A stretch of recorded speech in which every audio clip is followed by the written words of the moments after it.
provide for how the capital expenditure for the state high courts and the courts of records in the states are funded.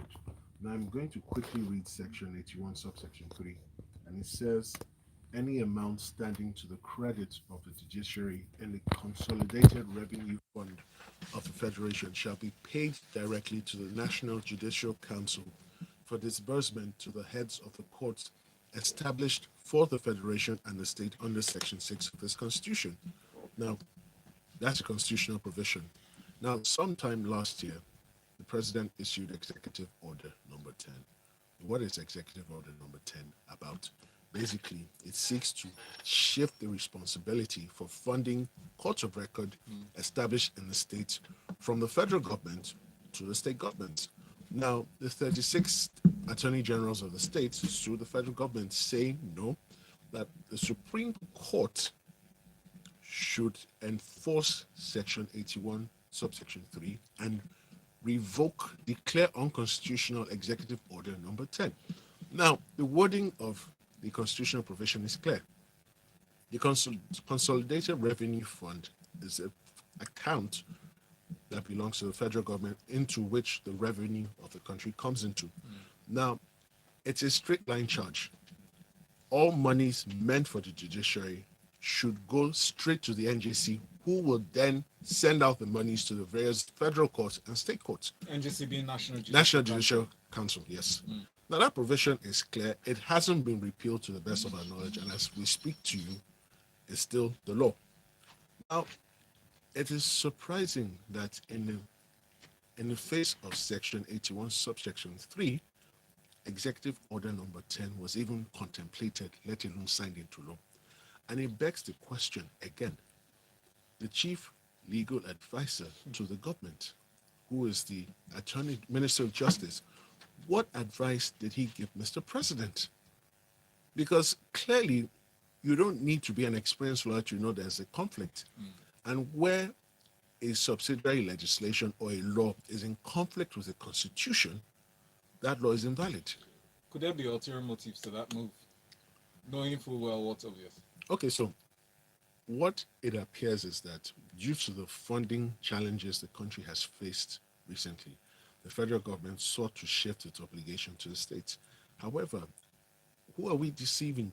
The federal government collects a dwindling revenue, and the state governments line up every month at the Federal Allocation Committee meeting to collect their dwindling share of the national pot.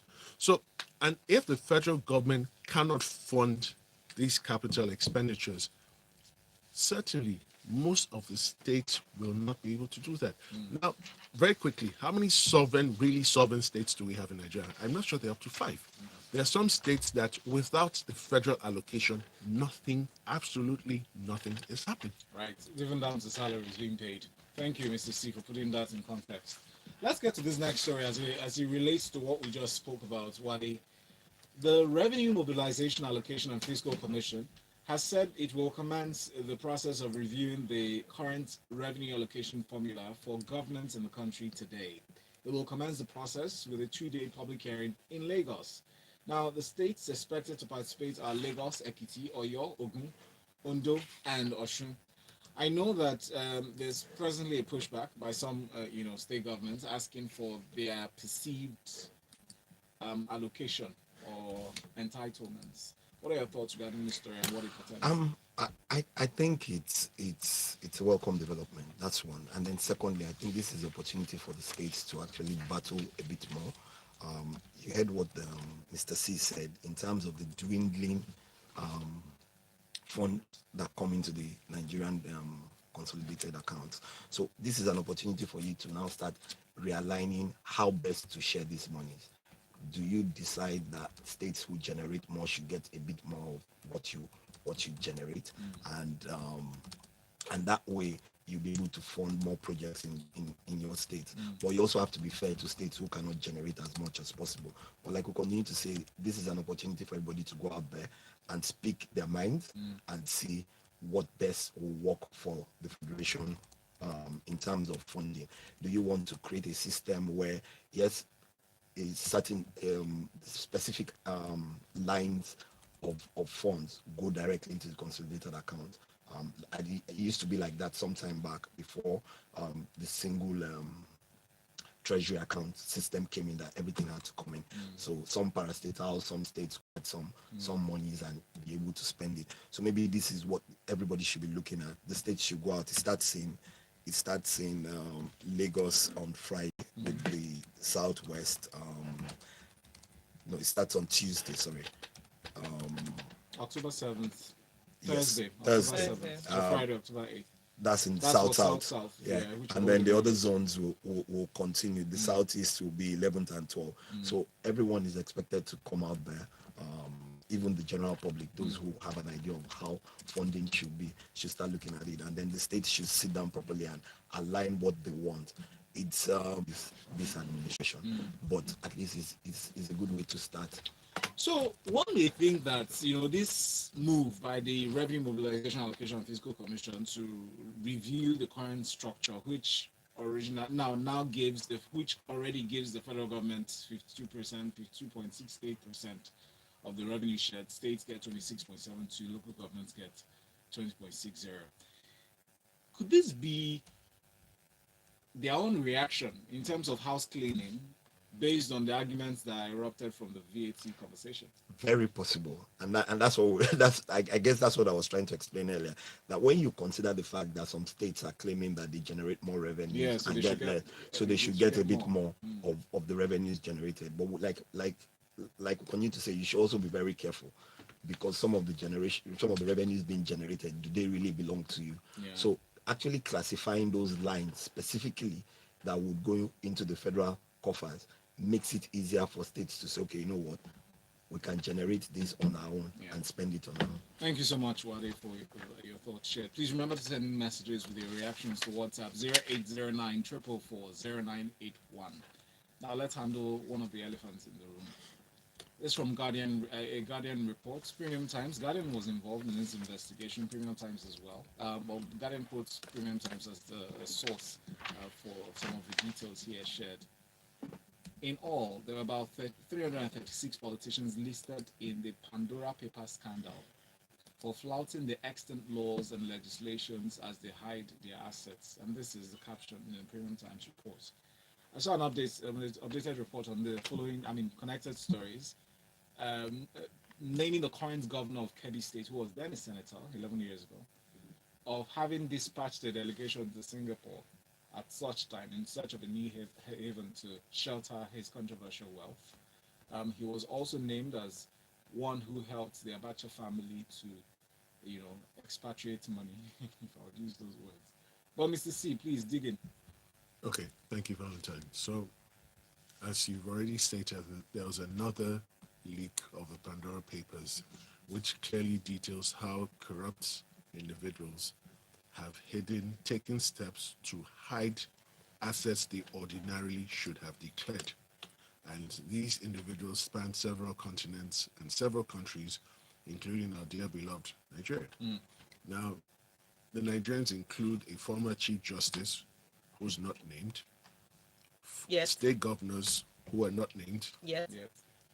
yet. Pastors. No, there's a pastor on the list, A pastor or Yeah. pastors? One. a pastor, Okay.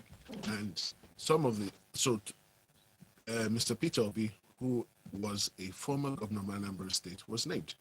Now, in his response, he says, "I did not declare anything that was owned by me and other people. I only declared assets that I solely owned." Literally, he's admitted the charge. He's admitted the accusations because How? they are saying those properties were probably not listed in the form and manner they should have in their respective countries. Yeah. Now, Peter Obi has come out to say that I only declared assets that were solely owned by me. So I did not declare family assets. So you're inferring that the ones that it's almost like saying admittance without being, Okay, so stating. here's the thing here.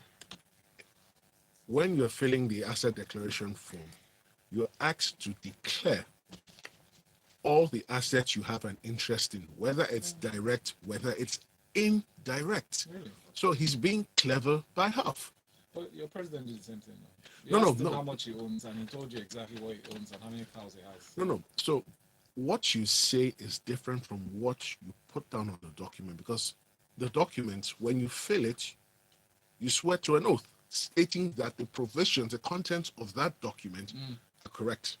Mr. C, assuming in a fantasy world, yeah, Yes.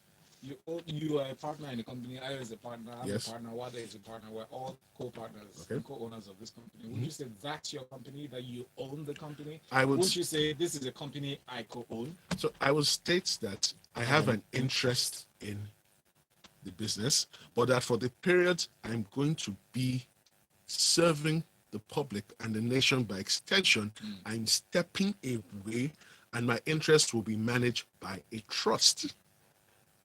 I'm not hiding my involvement.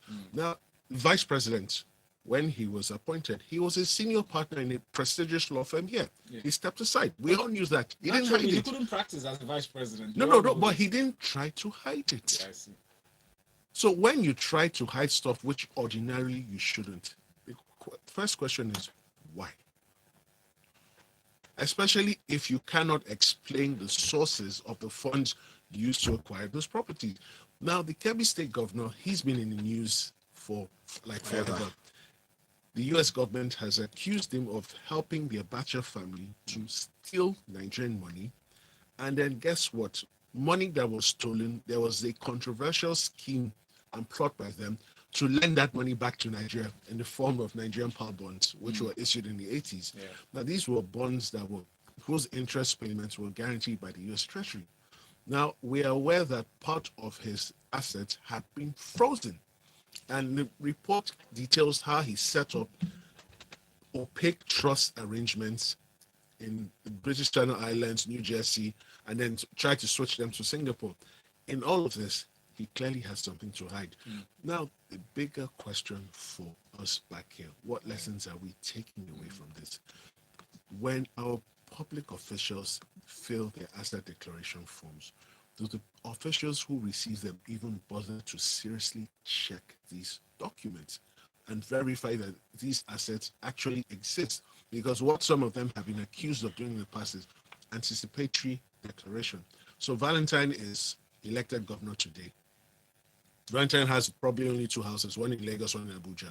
But he knows by the time he's done with the first term, he will have a house in the US, one in Monaco, one in London. He lists the addresses of the properties he wants to buy. Yeah. He doesn't yet own them. Yeah. But I mean, final question. Thanks for stating those things. Bagudu, Peter Obi, whoever else is named. Bayo Joe, former CJN. Yes. No, former Minister of Justice. He was never a judge. Bayo Joe was former Minister Oh, of sorry, Justice. AGF. AGF. Yes, Bayo, Mr. Bayo Joe SAN. So I mean, what would happen to them? Because in Nigeria, if anything happens and anything goes. So in Nigeria, what will happen is, at best, these still remain allegations in quotes. Right. Our investigative agencies will now have to proceed if a petition is written to start the investigation process. Yeah. There was a question here that I was sent in on WhatsApp by one Tunji asking why we're surprised and why this is the lie. It says, if you work in corporate law, finance and tax consulting, you will most likely find the Premium Times article on Peter Obi underwhelming. He said it's a basic day-to-day structuring work. Not sure why they're excited. Okay, it's day-to-day structuring work, but if it's illegal. So it's a very thin line, yeah? So it skirts the borders of the law, right? So legally, maybe not legally, they may not have broken any laws, but from a moral perspective, especially given the level of responsibility attached to public officials. So it's just shame. Can you? Okay. Never mind. All right. I think one of the reasons why this is for Mr. Peter Obi in particular is because he's regarded as Mr. Clean. So he's come out and he's spoken on the basis of how he was very transparent in his government, was very financially transparent and open. Prudent. Yeah, prudent. Yeah, that's the word as well, that he was. So to a number of people, it was shocking. Amara said that why is it that they named only Peter Obi? Actually, you would find out that Premium Times is releasing them one by one, like series part one, Yes. series part two. So they've named three Peter people Obi now. was yesterday. Yes. Yeah. Today, Episode 2 Atiku has Bagudu yeah. of Kebbi State, and they've also mentioned Mr. Bayo Ojo. These are three high-profile men, Nigerians. So no, they haven't just. Yeah, some people thought, oh, it was just they were just targeting Peter Obi, but no. So just get ready. They're about to, they want, so Premium Times was part of the Pandora reports. A number of journalists from across the world came to, about 600 of them are part of this, and Premium Times is one of them. All right, let's get to another issue to touch on in terms of financing and encouraging youth to be entrepreneurial. This day has this report that 31.7% youth lack access to bank loans for business. It's a collaborative research, or rather a survey that was carried out by Ministry for Youth and Sports with the National Bureau of Statistics. What are your thoughts on this report, Buddy? The report touches home. Why do I say that? Because it's true.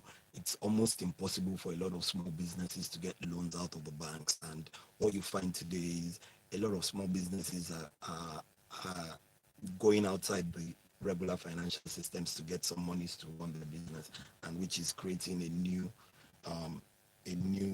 area of financing through the fintech world. But the truth about this is, for me, is if you do not grow small businesses and grow the credit system in Nigeria, then we have a long way to go. We're still heavily a cash and carry country, and that's why you have all the gaps that we have in terms of so much cash not within the system. This speaks to, for me, it speaks to what the banks need to do: go back home, sit down, and find out how you can help businesses grow. What you see today is they want to lend to a Dangote, to a one of the big corporations, but they forget that some of these people actually also started out as small businesses and had to take loans from either friends or a number of people towards ensuring that these businesses to grow. They should look at this report and ensure that at the end of the day, what do they do? Come out with a system or a strategy that would help bring these people into the system. But beyond business, I mean, before you start business, you have to have capacity.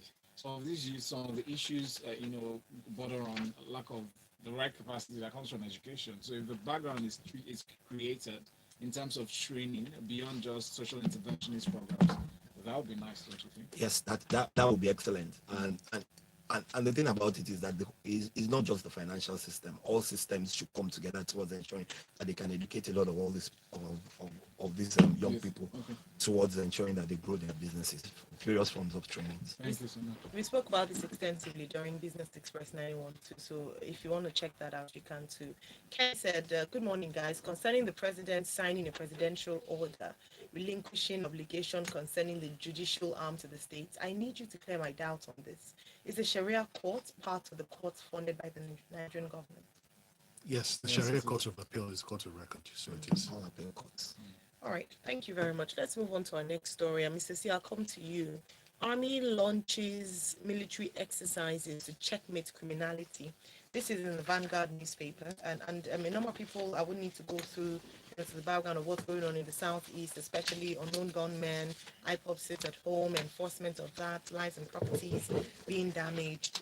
So the Chief of Army Staff, Lieutenant General Farouk Yahaya, has advised criminal elements in the country to surrender their arms and embrace peace or face serious security measures. He gave the advice on Monday in Enugu during the launch of 3 new security exercises for the various sections of the country.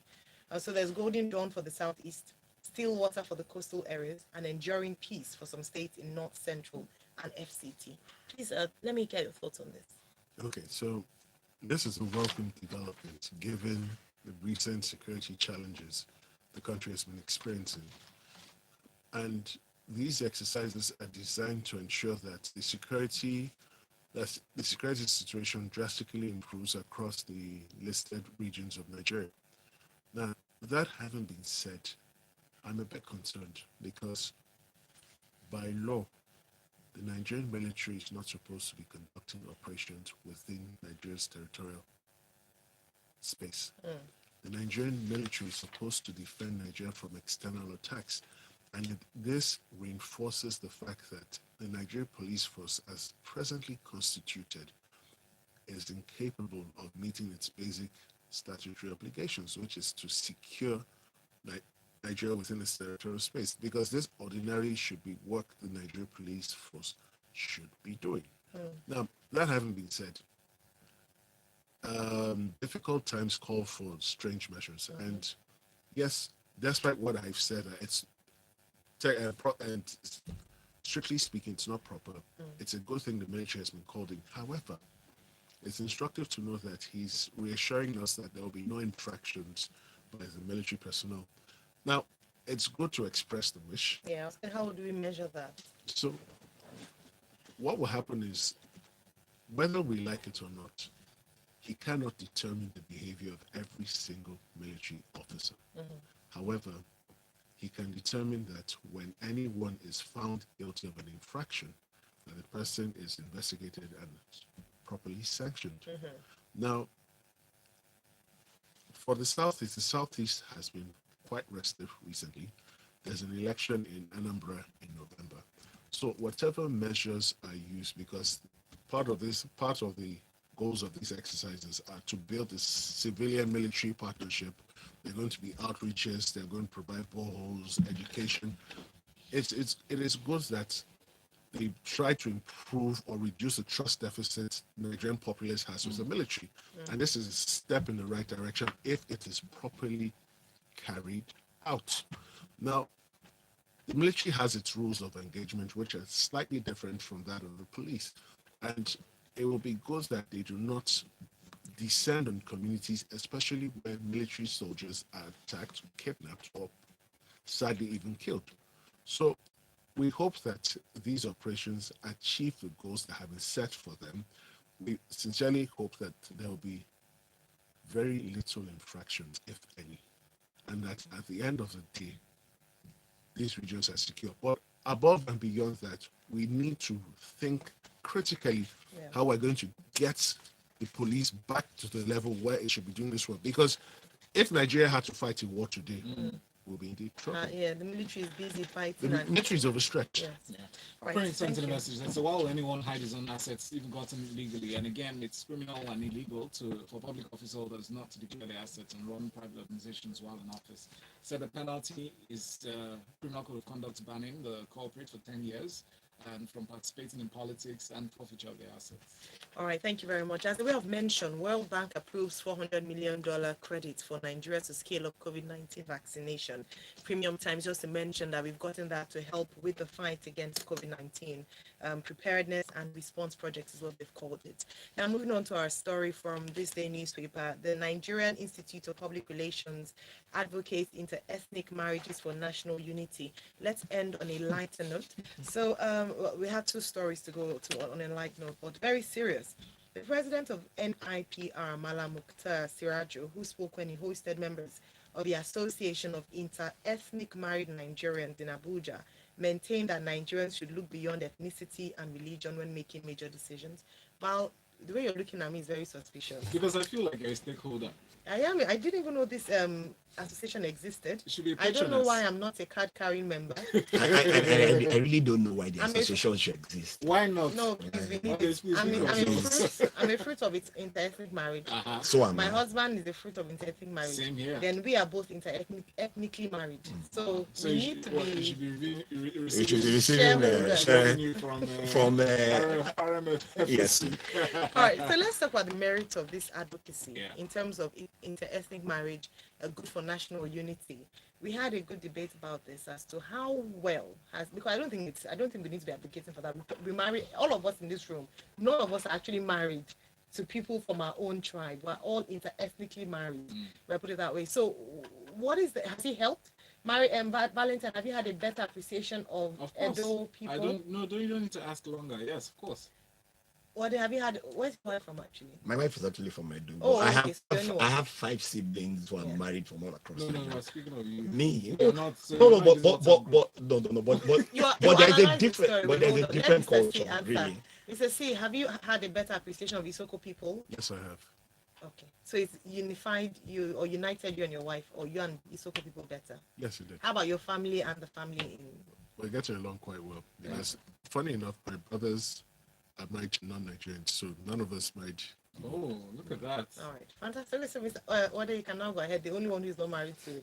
But who have 5 siblings that are married across You Nigeria. you So, had a taste I've- as an in-law. Yes, Yeah. plenty. Yeah. So it's for me. It's actually being Nigerian, and like I tell some people that those who were born before the independence are not Nigerians, and then those who were born 1960 and above who are Nigerians Okay. and don't believe in Nigeria and still look at us from a state of origin perspective are still not Nigerians. I think the generation, our kids, are probably the ones that are going to actually become true Nigerians in the long run. Why? Because they don't see, like you said, your husband is Delta, you are Lagos, your wife is Edo. Just go on. So they don't see anything about that. We saw some of these things and say, oh, I can't marry from another tribe because we were brought up and ingrained with a number of this. Oh, this tribe is bad. Even within the same state, the next village is terrible. So But the good thing about it is it's growing and it will continually grow. Why? Because a lot of the people who are getting married because they met outside the formal system of So I have a parental question, quick one, because I want to take the last story as well. And this was my argument that I don't think it worked, honest, because inter-ethnic marriage helping with unity to an extent it does. Now this is my position. It said that at the moment we are probably more ethnically divided than we had in many years prior to now, despite the fact that we're seeing more marriages amongst ethnic tribes. I believe that when you marry someone, the mindset of many Nigerians, and this is what I believe, is this is you, but your people or these Igbo people are still like this, but you're my wife. And that's why I said it goes beyond marriage. That's why I said it's not us, our kids. It goes beyond us. So it's continually building.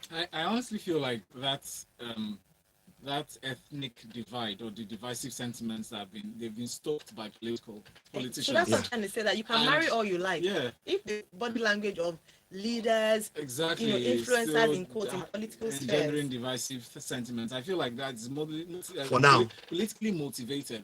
And then conversely, I feel we are more ethnically or multi-ethnicity, whatever that you've been experiencing, marrying in different cultures into different ethnicities, is because our parents are becoming more acceptable. The generation is becoming more diverse in their thinking and less traditional. Yes. Because back in the day, our parents used to encourage us marrying within our ethnic. So you can imagine what will happen to our own kids. Because they want to suggest, they'll say, Ayo, this is a beautiful woman. My son is very fine. He just came back from America. I look forward to having this conversation deeper during Lagos Talks. I know very quickly, Mr. C. The last one here, still on marriage. I don't know what the obsession with marriage is this morning, but NDLEA proposes mandatory drug tests for Nigerians getting married. What do you think? Okay, so I'm wondering why they're suggesting this. I'm truly wondering. Why not? No, because I'm sorry. Even if you pose a mandatory drug test, I will know when the test will be administered. So assuming I was on drugs, I will stay clean for that period. No, do take random the test. testing. No, so there's we've always known about the HIV test that's mandated by some churches, right? So I feel like this takes it a step further. What I hope to see in the detail is mental test as well. True, I agree with you. People who have a face before marriage and after marriage, their true color show. That true color is actually something that's been there. It didn't just show up. I can't believe how serious this is. True. I think that's I agree with that's the emphasis. That should be the emphasis, not the drug test. Okay, so let's vote now. So we have health test, pregnancy, HIV. Then we now add NDLEA test. Then we have the mental test. In fact, there's a post-marriage test. Yeah. There should be paternity. I think there should be financial test as well. How financially able? Then let's see you. No. Seriously thinking, yes. Are we trying to suppress marriage? No. We're trying to enhance. We're trying to ensure that we're trying to ensure. Test. We don't want to do that. Maybe common entrance, aptitude. Come on. Oh, really? How about what's the requirement for a president? Aptitude test can be primary 6 All right, let's move on. I said we'll end on a lighter note. Let's talk about this in detail. Lagos Talks 981. I believe it's about to get really interesting. Thank you so much, Mr. C. Thank you, Wade, Ahime. Thank you, Valentine. Thank you, Ayo. Thank you, Ayo. We'll be back shortly.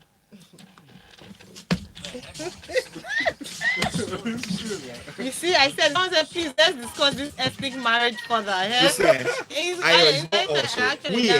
Growing up, our parents are ingrained us with so many things. It does not work. No. Can you say it's not work, Ayo? Please. We're worse off than we were in our parents' time when they were not marrying each other. Political thing is different.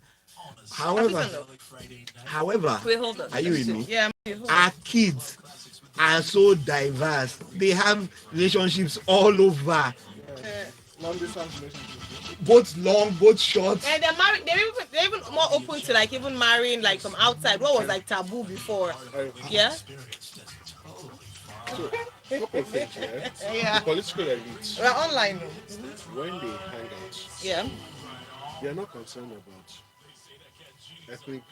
Exactly. There are other things that They're trump not. marriage, money, political So interest. when you go for I a mean, that wedding, trump. when you go for a wedding reception, Okay. Yeah. Just go on. But that's fine because we're not going for Lagos talk, so we can have it on. so It's okay. Yeah. Mr. Asi is making so a point about. when you want to go into business, Yeah. you're not checking the background. You're not checking, okay, what state is this person from? You're looking for integrity. You're looking for dependability. And you're looking for his You're ability looking to bring the money. Yeah, you're looking for common sense and honesty. Oh no, not really. Let me tell you why. There are Some people businesses look that at- are, there are some businesses that are sited in Lagos. Yeah. Right, whose original owners are from the east, but they pick. Bob, project your voice, please. There are some businesses that are sited in Lagos, but whose owners are from predominantly from the east, but they include some of their western counterparts, just so that they can solidify or plug those holes or leakages where they could have they would have been vulnerable. True, but Make their businesses vulnerable but- to local laws. yeah, but Valentine, But remember that's that integration helps. that's how businesses are all over the world. Yeah. So, So yeah, sometimes but you so require I'm saying local- that instead of that does not take away from the ethnic divide. Yep. No, it that doesn't. exists, It but- doesn't. And leaves you vulnerable to certain attacks. And I agree. That may come. But however, like I said, we grew up, and it's worse now because even when we were growing up, it wasn't that bad. Although your parents or your relations will tell you, "Oh no, you can't marry from this part of what's called." But because a lot of us have gone out, when I say go out, school, met different people, so we've been able to form a bond. That's one. Then you get married. There's so much inter-ethnic You marriage. know, you're today. not marrying your spouse alone. Your family, That's you're it. bringing your families together. Yeah. So if your family does not agree, it's at the point of negotiation of traditional marriage, dowry, and everything.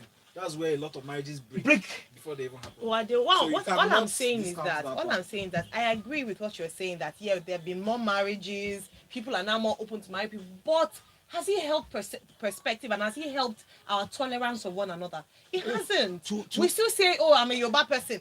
I believe that what you said about state of origin is better, scrapping it and not making ourselves. But see in the ourselves constitution, first there as- is nothing like the state of origin. Exactly, but so that's what we need to stop doing. Which We is need to stop something saying that we have where are to you from? continually One of hit the on. Yeah, first things like you do when you meet biodata. someone is even when You you know, meet I- someone, where are you from, Mr. C?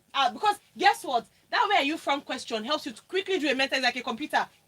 Okay, from this side. All right, why do you want to know where the person is from? If it's not to you know, judge the sometimes I person actually based stop on. myself, and it's by impulse, and she's right. Some And people- I agree. Some people jump to I ask that agree. question by impulse because you want to put your mind, you want to frame Quickly, your mind yes. to know how you want to engage this person. Yes, in And Nigeria that's already a especially. biased I perspective. agree.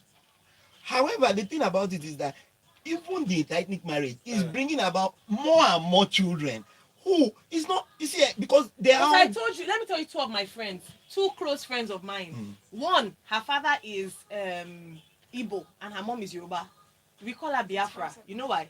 She'll be telling me, I was telling Mr. C about how so even though her mother is Yoruba, the bias that she has against Yoruba people, she says her mother is the only one alone. So she's a child of product. So I have another friend. Her mom is from Cross River. Her dad, Cross River. Her dad is from Osun State. She says that Yoruba people are not worth anything. So, because guess what? We also identify with our mother's tribe. So to her, Cross River people are the best people, but you these Yoruba people are dirty, you're loud. The fact that her last name is very Yoruba, I won't say her name because in case you're watching, doesn't make a difference. So what I'm saying is that if it's not being so in my house, we know ourselves. It hasn't improved her relationships or her views or personal or her thoughts about Yoruba people. They are still this way. My dad is different too. My dad is a good man. But you see these Yoruba people, that's what they say. But you know that some of these things also come from personal experience. Yeah. Very few. No. I feel like most of the sentiment is driven by culture, What we hear, driven by politics. perception, driven by tradition that's been passed from generation to generation. I think the same things you NYSC, hear our parents say. NYSC then, that's not as it is now, Yeah. then was a better tool for Yeah. that. Not only did you marry, you got to interact in communities with these people. So it wasn't just about you falling in love and In fact, let me even blow your mind. oxytocin's working and yeah, all that. true. Let me It even was blow your about you mind. actually getting to know people Yeah. and talk about people and engage with them and saying that, oh, okay, I changed my perception about you people. If it's only marriage can't cut it. Marriage is love, and you just think, oh, it's just or say, Valentine things only yourself. But remember that no. But people. remember that marriage brings families together. It should bring families together. And if you hit, and that's the truth.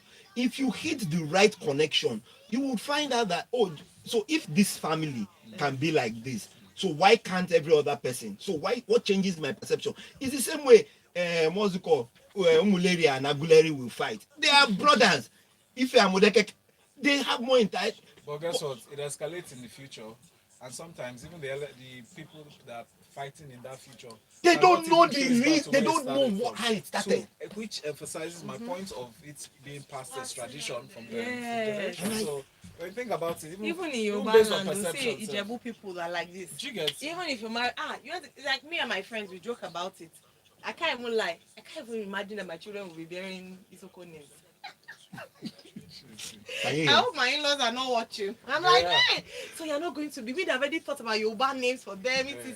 You know, it started dawning on me. The first time it dawned on me that I married, I'm telling you that when we think married, we don't think about this. You don't think about the names. Did You don't we? think No, about but I don't think the about the fact that practices. it's not this. All you're just thinking, I'm just Yeah. marrying a man. No, I'm not biased until you get to Until when it's time to name the you know, child. the, When no, you it's not- remove the contact. the first day I knew that you have entered this one. I was telling you guys now on my sister-in-law's Yeah. introduction. When they started doing traditional things, I said, wait, oh, my own child will be Isoko. So this is how they Exactly. This is how her Yeah, introduction will be. yeah. Yeah. No Yoruba, no Yeah. Ashoke, no this, you know. But you see, but And then again, that's why. but some, like, you know, that's why some culture women is hold on forever to their dynamic. maiden names. True, but culture And is they put a forever hyphen dynamic. between that and then the Is Yeah, in this true. part of the world that we refuse to help to move culture to the next level. Like you said, Yeah. it doesn't stop you